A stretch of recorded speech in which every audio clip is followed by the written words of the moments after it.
Olá, sejam todos, todas e todos bem-vindos a este canal.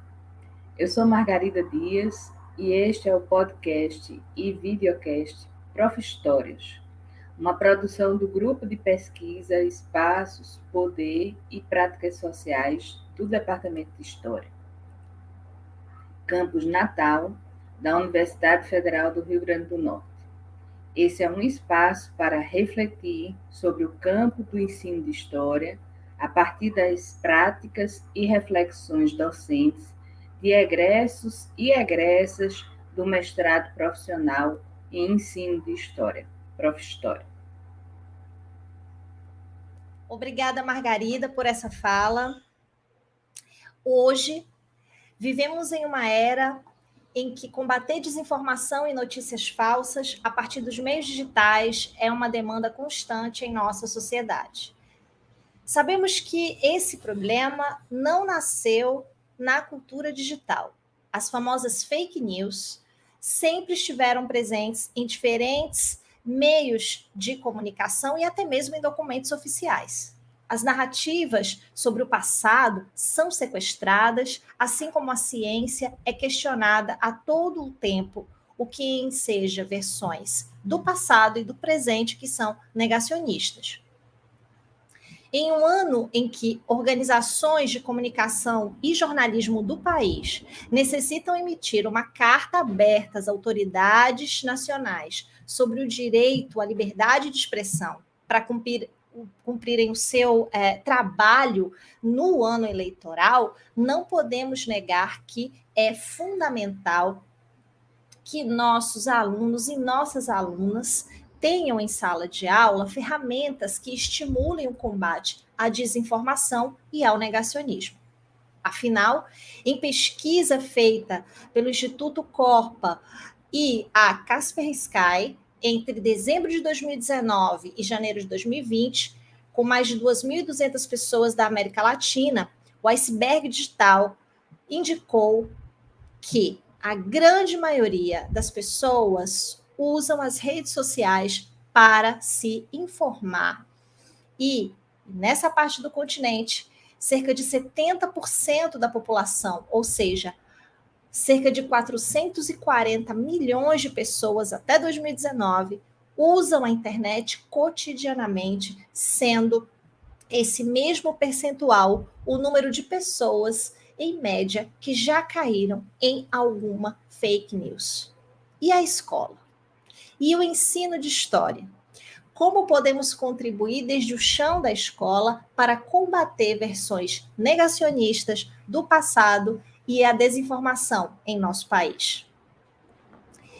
Eu sou Vanessa Espinosa e hoje teremos uma conversa com 2 docentes da Rede Básica e Pública de Fortaleza, no estado do Ceará. O tema desse episódio é Fake News e o ensino de história. Muito obrigada pela presença de todos vocês, a Cássio Leandro, Maciel Simões e Ronaldo Everton Araújo Vieira Furtado. Se vocês quiserem saber mais sobre os trabalhos que a gente vai conversar aqui e sobre as produções deles, basta olhar a descrição desse episódio ou visitar a página do nosso projeto, que também vai estar na descrição. Oi, gente que nos escuta. Oi, professora Vanessa. Obrigado pelo convite. É sempre muito bom a gente manter estreitos esses laços entre escola, universidade, sobre os conhecimentos que são produzidos nesses 2 lugares enfim, foi isso com o Prof. História e está sendo isso com essas iniciativas e espero sempre estar à disposição para participar. Me chamo Acácio Simões, como você já apresentou, eu sou aqui de Fortaleza, sou professor de História desde 2010, ainda quando estava em fins da graduação, né? Em 2010 comecei a dar aula em escolas particulares de bairro, e já em 2012 comecei a dar aula em escola pública como temporário, a partir de 2014 como professor efetivo, e desde lá, na realidade, eu trabalho na mesma escola, né, que é uma escola central aqui da cidade, do ponto de vista geográfico, uma escola que recebe entre 1.400 e 1.500 alunos por ano, alunos de mais de 70 bairros diferentes, então é uma escola bem peculiar nesse sentido, assim. né, que me oferece uma diversidade de público discente para trabalhar e uma diversidade também de problemáticas para serem enfrentadas. Então é isso, já tem aí mais de 10 anos só na mesma escola pública da rede estadual de ensino médio, né? É isso. Muito bom. Ronaldo. Olá, tá tudo certo? Estou muito feliz de estar aqui com vocês, né, pessoas que contribuem para a minha pesquisa. Eu sou professor também da Escola Pública do Estado do Ceará, em Fortaleza. Tive uma experiência em 2010, mas tramitei por outras coisas e em 2014 até então eu estou na Escola Pública. A escola pública do qual que eu trabalho é uma escola um pouco menor que a do Acácio. Quando eu fiz a pesquisa, estava com uns 400 alunos. E a pesquisa, o produto, foi pensado no diálogo desses estudantes comigo no decorrer das aulas, onde eu percebi, por meio de 2017, 2018, certos questionamentos que não eram presentes, né? Certas curiosidades que não eram presentes nas aulas, né?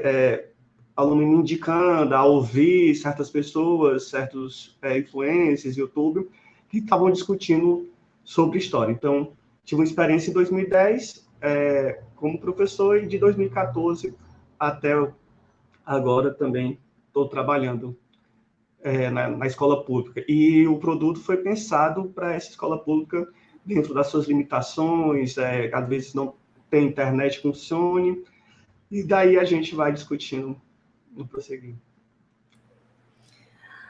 Muito bom. As escolas de vocês consideram periféricas, escolas centrais na cidade?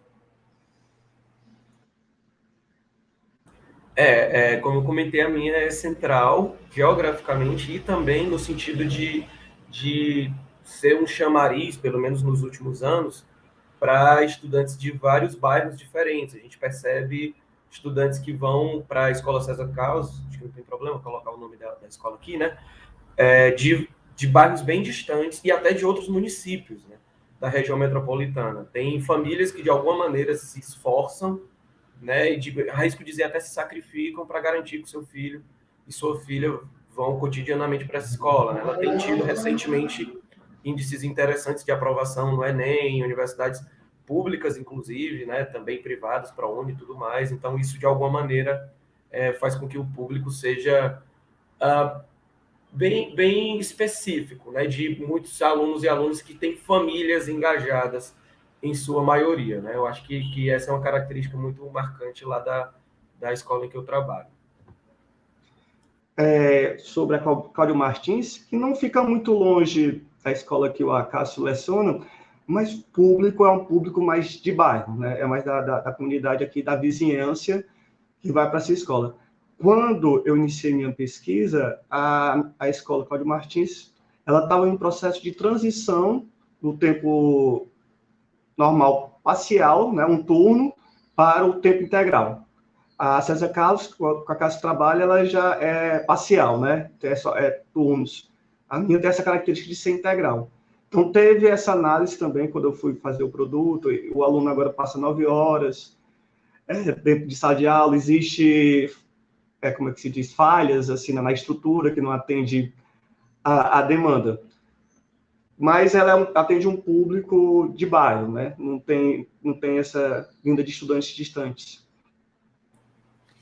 E o Ronaldo já começou a falar para a gente um pouco sobre essa realidade da escola que motiva e justifica por que vocês escolheram o macrotema, né, de vocês. A gente avalia que é parecido, que é pensar desinformação e como o ensino de história pode ajudar nesse processo, né, de combate à desinformação, enfim, fomentar a criticidade em relação ao que esses jovens e essas jovens estão vendo, estão lendo, como a gente comentou aqui na abertura, né, que passam muitas horas, se informam a partir das redes sociais. Então, vocês tiveram soluções diferentes para o mesmo macrotema. Então, eu queria que vocês aproveitassem agora e comentassem para a gente como foi, o Ronaldo pode começar, que ele já introduziu, que vocês detectaram esse problema.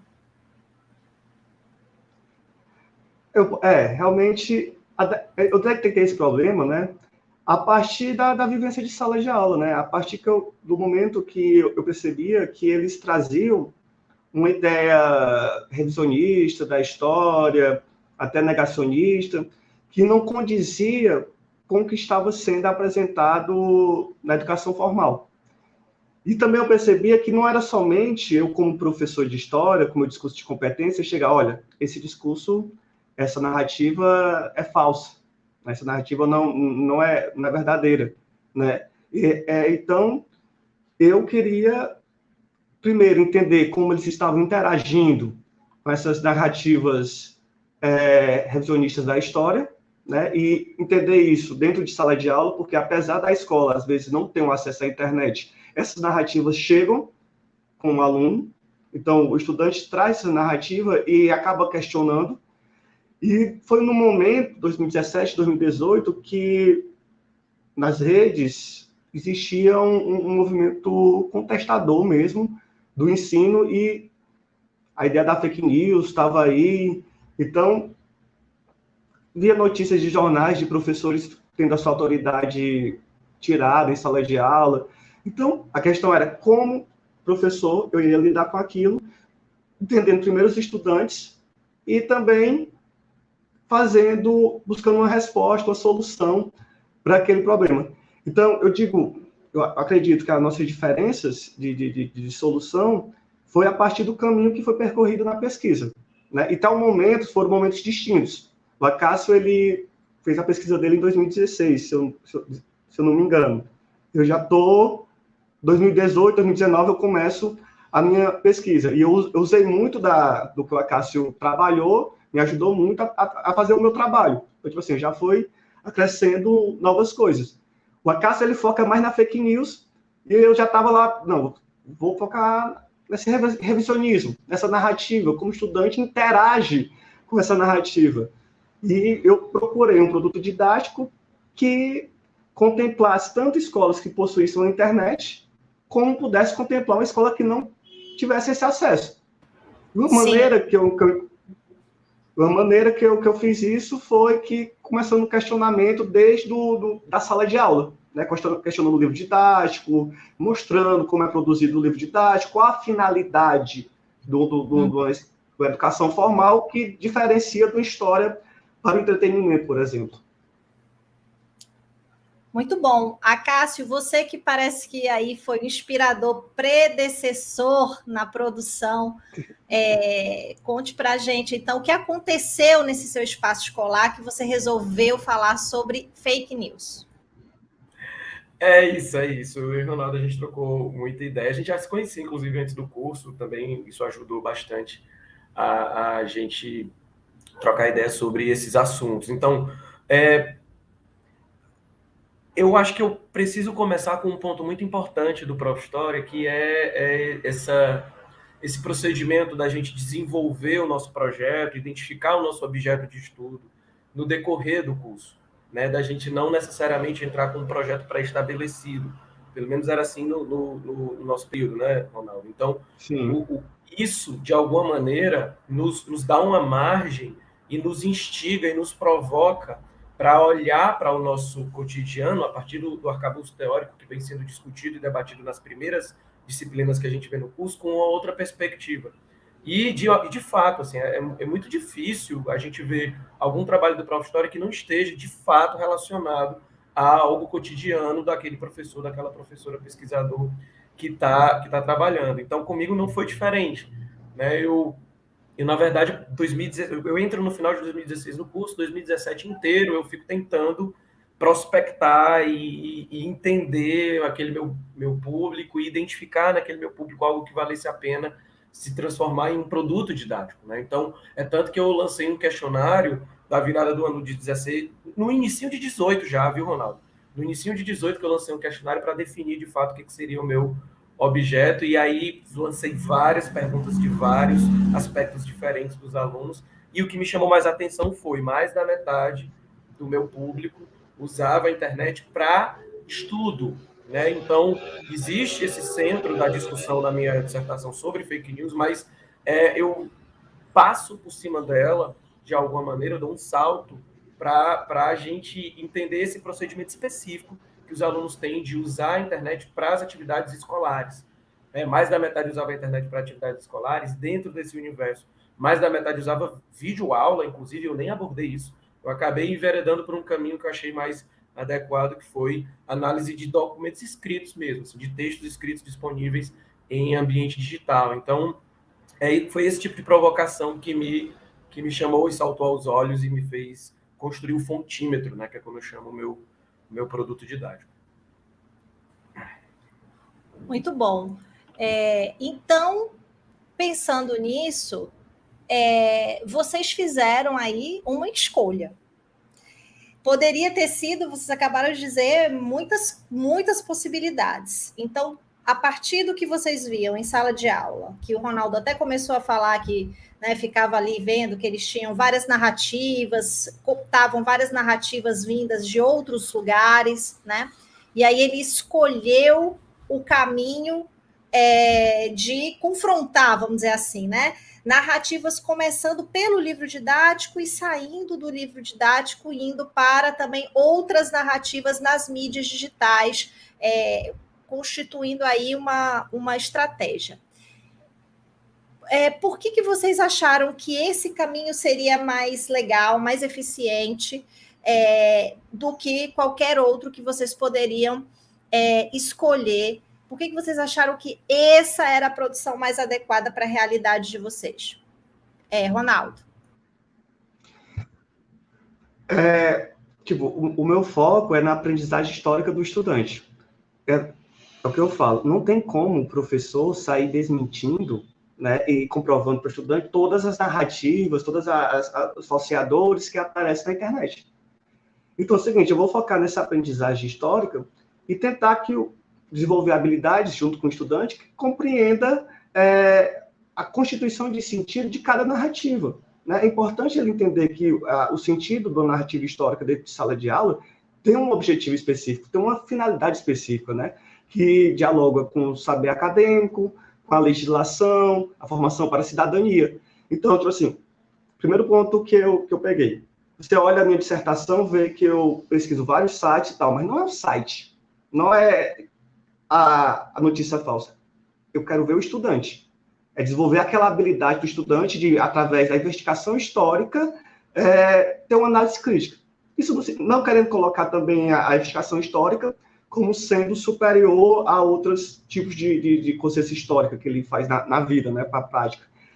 Mas é o estudante, é a interação, é pensar a história com ele, é pensar a história no seu cotidiano, porque você vê que, como ele entende política, como ele vai entender cidadania, vai afetar nas suas escolhas para frente. Então, eu busquei entender esse estudante, entender como ele interage com essa narrativa.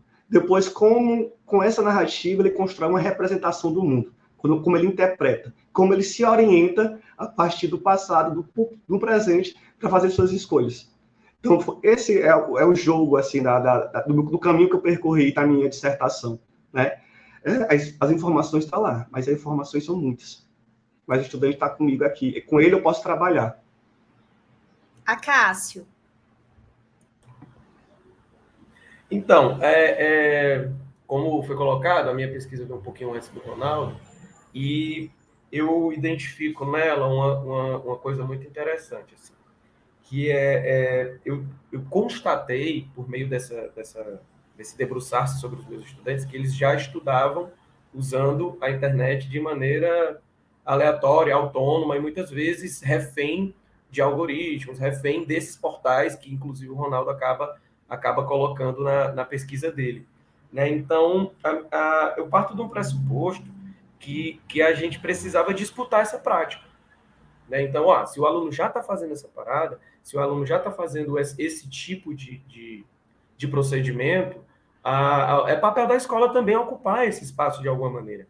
Né? Então, o fontímetro, ele é um conjunto de procedimentos que o aluno pode usar, de acordo com a orientação do professor, para interpretar textos específicos de acordo com o gênero textual, inclusive. Né? Eu fiz essa escolha de gênero textual porque entendo o gênero textual como a escolha que alguém que escreve um gênero textual específico faz, ela tem a ver, está relacionada diretamente ao que se quer dizer, ao lugar social que essa pessoa ocupa, ao tipo de conteúdo que ela quer transmitir. Então, o próprio gênero em si, ele já, de alguma maneira, desencadeia um tipo de reflexão e de análise específica, né, dependendo do público-alvo daquele gênero textual.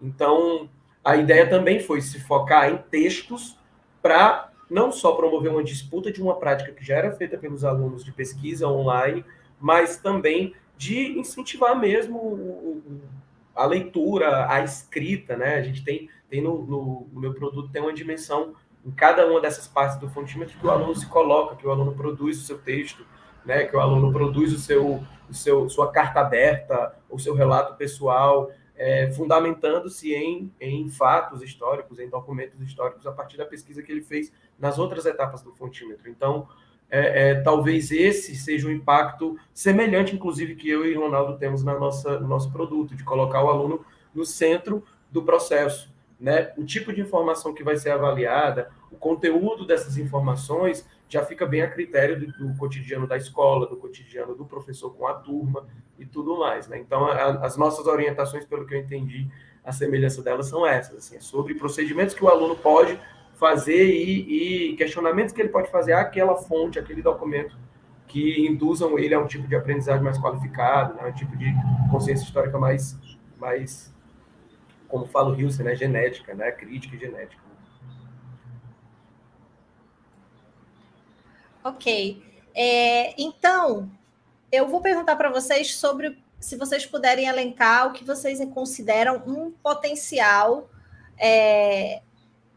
o que é de potência nessa proposta de que esses alunos e alunas estejam no centro e tudo mais. Primeiro, comentar um pouco sobre essa potência e, ao mesmo tempo, se vocês puderem exemplificar a partir da prática dessa produção, se vocês conseguem mostrar para a gente aí alguns sinais desse resultado, dessa interação, né? Que aí o desenho, o sonho, ele nasce da prática, do chão da escola, junto com as discussões de prof-história, como vocês falaram, mas tem também a expectativa e a realidade. Então, o que foi mais potente nessa experiência de vocês olhando hoje retrospectivamente?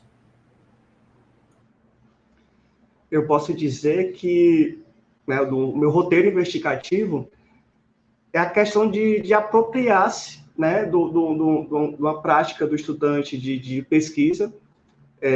Também analisei que estudantes, né, vão estudar pelas mídias, mas também vê muita história por entretenimento, né, aquela história dos grandes heróis e tal. Então, você pega aquilo, uma prática que ele já tem, e ele se apropria. E a partir dali você começa a destrinçar, analisar uma narrativa. E ele vai entendendo, como na oficina da história, se faz a análise dos fatos. Né? Você analisa. E você tem um efeito de comparação com o livro didático, com a fala dos professores. Então, essa potência de você poder capturar nas mídias digitais, na internet, um acontecimento histórico que ali é narrado, que se torna presente na narrativa, eu acho bom. Que você pega dele. Ele é o sujeito que está trazendo aquilo, traz a curiosidade. Eu vou chegar, cara, isso aqui não é mentira, isso aqui é mentira. Eu não vou dizer isso. Não, vamos analisar aqui o autor. Será que o autor tem alguma intencionalidade?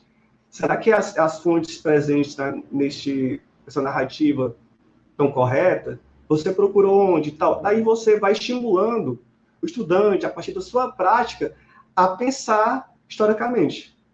E, de outra forma, uma coisa que eu peguei e achei muito interessante, porque a gente dá aula, e às vezes a gente não para explicar para o estudante o que é uma aula de história, qual a função da escola, né?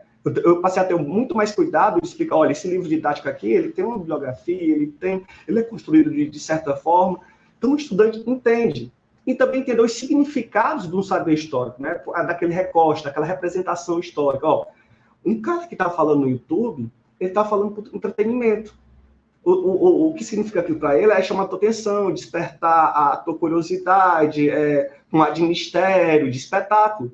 dentro de sala de aula, o objetivo da história é formar um cidadão responsável, democrático. Então, existe uma diferença de finalidade. Você não pode olhar um filme ou uma apresentação no YouTube do influencer da mesma forma que você está vendo a história. Professor, ali o cara é mais divertido. Sim, a gente pode ser divertido, mas a função aqui é você pensar sobre aquilo, não é só você se entreter. Né? Você pode se entreter, a partir do entretenimento, buscar um pensamento crítico e sentir prazer nisso. Então, essa potência de você poder capturar o que está aí nas mídias, ou no seu cotidiano, em casa, com conversas com os amigos, e trazer para discutir dentro de sala de aula, eu acho muito interessante. Ainda mais que a gente está no mundo híbrido, né, da cultura digital e cultura física, né, e não se limita a nenhum dos tipos dessa cultura.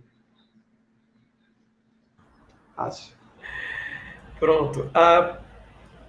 Na realidade, eu vou fazer uma fala de trás para frente. Assim, né? Eu concluí o produto, né, o fontímetro, no final de 2018, defendi a dissertação em 2019, e em 2019 eu não cheguei a aplicar, de fato, o fontímetro em sala. Assim, eu pegava fragmentos dele para me assessorar e para potencializar, até melhorar, enfim, as atividades cotidianas que eu fazia com eles. Assim. Então, não cheguei a pegar um trecho do fontímetro inteiro e aplicar com a turma.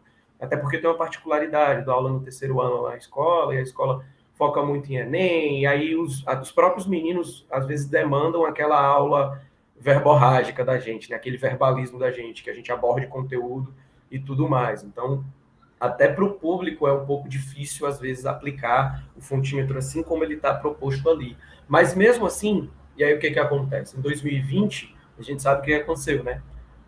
Essa tendência a estudar por meio, né, de documentos e de portais, enfim, de informações disponíveis na internet, ela virou a regra, de certa maneira, né? Ela virou quase que a única possibilidade, digamos assim, de sala de aula existir, né? Na verdade, de ensino e aprendizagem existirem. E a gente teve lá na escola uma certa rede relativamente efetiva de acompanhamento dos alunos, mesmo que remotamente. E nesse contexto, aí sim eu consegui adaptar alguns trechos, né, algumas peças do fontímetro e aplicar com os alunos, assim. Tirando aquela margem de erro, digamos assim, né, dos alunos que não eram mobilizados de forma alguma remotamente, os que fizeram, eu encontrei pérolas e coisas muito bonitinhas, assim, que inclusive eu acabei transformando num artigo que foi publicado no evento da UFC aqui. E de como alunos, por meio de simples induções, gente, assim, eu acho que a potência do fontímetro é a indução ao questionamento. Né? O aluno, ele, com o fontímetro do lado, com as perguntas do fontímetro, os critérios desse meu produto, do lado, lendo o texto e se questionando com aquilo que está sendo previsto, de alguma maneira ele sai de um lugar que ele estava de tutela, de acriticidade, de pouca criticidade, e avança para uma criticidade mais autônoma. Né? Eu tive relatos, inclusive, na caixa de mensagem do Google Classroom, de alunos e alunas agradecendo de eu ter conseguido, né, junto com, obviamente, com a base do fontímetro, adaptar uma atividade que fizessem eles saírem do lugar comum, que fizessem... tive aluno, tem um bairro chamado Carlito Pamplona, né, Ronaldo, aqui perto, que descobriu, por meio do nome do bairro, que existia uma fábrica lá no bairro deles, e que essa fábrica ela era a fábrica de óleo de castanha, e que na Segunda Guerra Mundial ela se converteu numa fábrica de óleos para produtos bélicos, né? E que de alguma maneira impactou bastante o cotidiano do bairro, e muito por isso o bairro tem o nome do dono da fábrica. Então foram provocações a partir do que o fontímetro oferece, que fizeram esses alunos, e esse aluno em especial, chegar nesse ponto, né? Então, tem muita potência, sinto muita potência, sim, né, no fontímetro. Excelente. Eu tenho um exemplo, se der. Isso, Ronaldo. Fala para a gente aí a expectativa e a prática, como é que foi? Aconteceu que na pandemia, como a Cássio falou, as coisas se modificaram. Mas eles não deixaram de ser minhas cobaias, né? Tá entendendo? Eu falava com ele e eu utilizei um exemplo. Eu coloquei a pergunta: por que o Brasil foi o único país da América Latina a se tornar uma monarquia. Pronto, essa era a pergunta para eles pesquisarem. E aconteceu o quê? Todos pegaram da mesma fonte. O algoritmo do Google, a primeira coisa que jogaram, eles pegaram. E que fonte era essa? Né? Era o movimento de restauração da monarquia.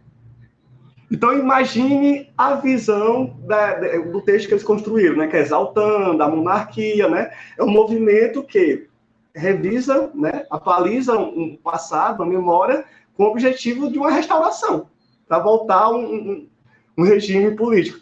Então, aí daí, eu falo, olha, vocês olharam esse site, né, era uma página do Facebook, vocês olharam, qual a intenção dessa página? Qual o objetivo? Será que isso não vai influenciar na narrativa que ele construiu sobre este período, da explicação? Aí daí a gente começa o debate. Mas o incrível é que todos pegaram a primeira fonte. Eu não sei se eles copiaram um dos outros, ou foram mesmo no Google e apareceu. Mas aí eu dei o Google, com a pergunta, a primeira coisa que apareceu foi lá, o movimento de restauração da monarquia. E nisso, ó, vocês estão entendendo? Isso é a questão do letramento até, né? No momento que você está usando a investigação histórica para despertar a criticidade, você, paralelamente, está fazendo letramento digital. Sim. Porque ele passa a questionar o que está sendo mostrado ali. Então, uma mão de via dupla.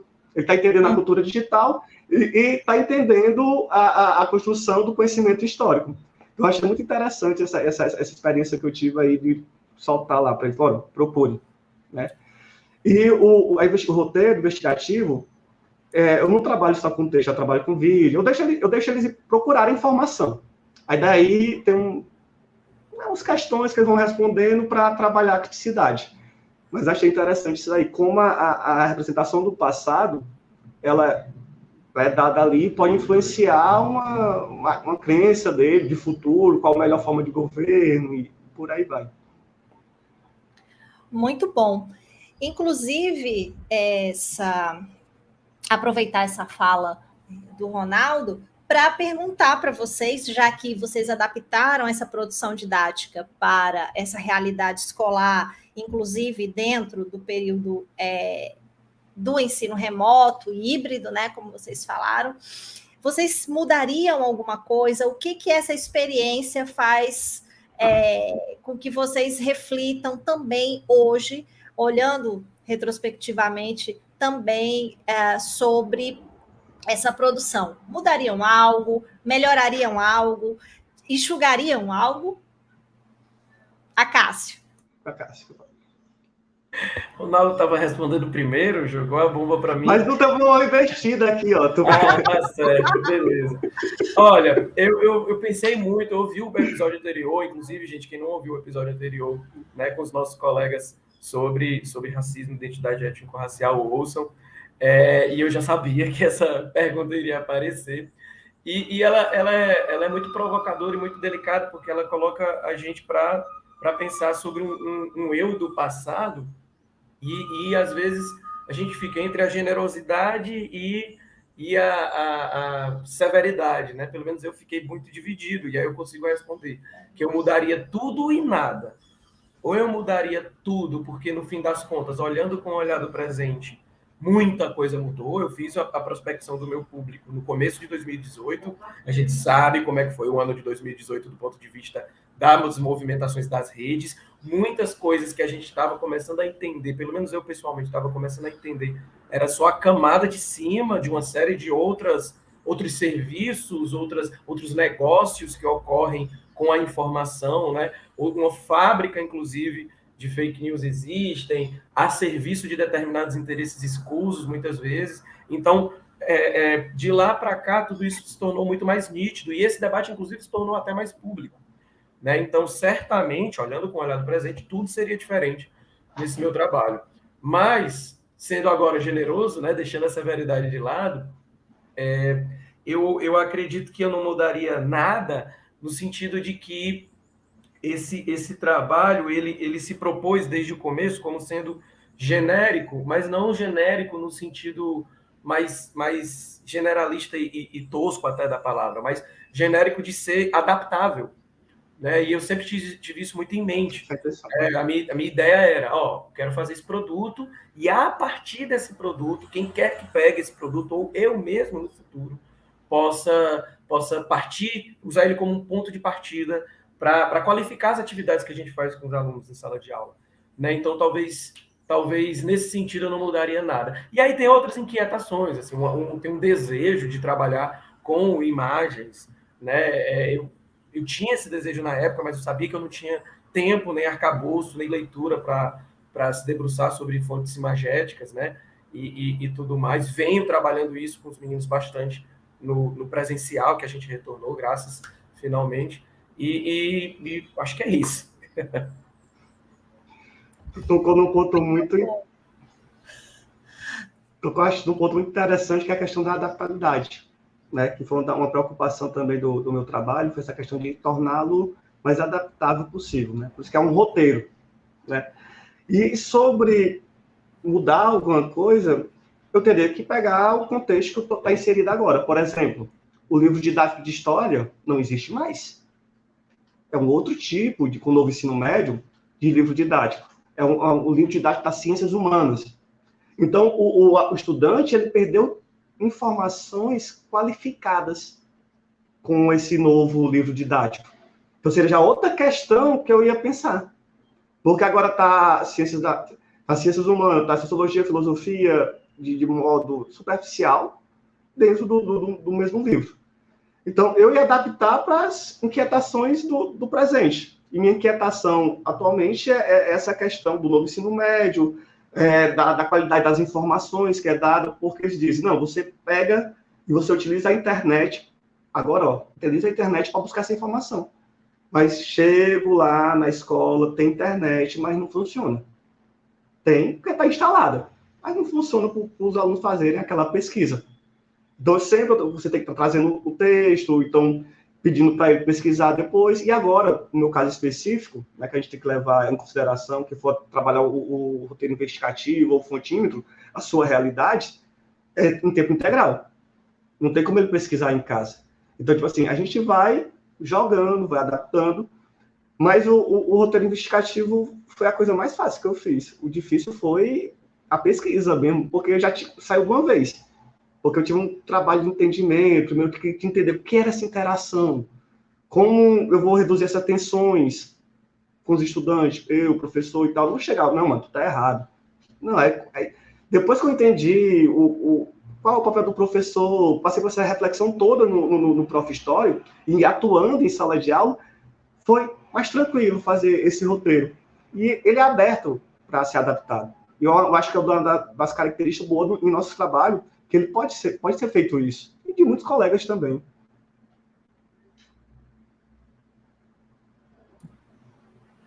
Muito bom.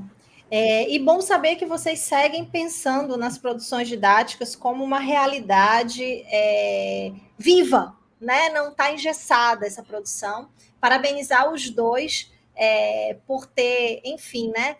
Desde 2016, no caso de Acácio, e agora ali em 2018 em diante, o caso de Ronaldo, né? De estarem ali se propondo a fazer a diferença num tema que as eleições de 2018, claro, foi uma relação muito brutal com o tema da desinformação, né?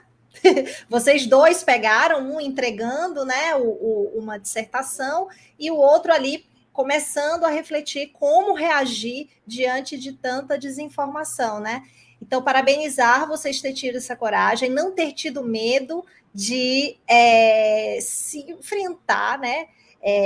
Porque primeiro começa com a gente tem que perder o medo e deixar também esse protagonismo ser algo positivo que nos fará maiores, inclusive, mais experientes e aprendendo também com essa nova prática aí dentro do ensino de história. Eu quero agradecer a vocês dois por vocês terem disposto o tempo de vocês, terem contribuído, sim, para o campo do ensino de história em uma temática tão pertinente, tão atual, que é fake news e o ensino de história. Então, este foi o segundo episódio do podcast e videocast Prof. Histórias, Contamos com a edição de áudio de Gustavo Nalva, arte de Wesley Xavier, apoio técnico de vídeo e edição de Maria Luísa Dantas Lins. E para maiores informações, nós convidamos vocês a acessar o site do Memorial do PNLD, que é o https://cchla.ufrn.br/PNLD/, mas ele vai estar aqui na descrição também e nas indicações, na aba Laboratório de Produção e Referência de Materiais Didáticos. E acompanhem também as nossas redes sociais no Instagram, no Facebook e o canal do YouTube do nosso grupo Espaço Poder e Práticas Sociais, né? @grupo EPPS. Até a próxima, um abraço, fiquem bem. Obrigada e até a próxima, então, tá bom? Tchau, Obrigado. vocês. Tchau.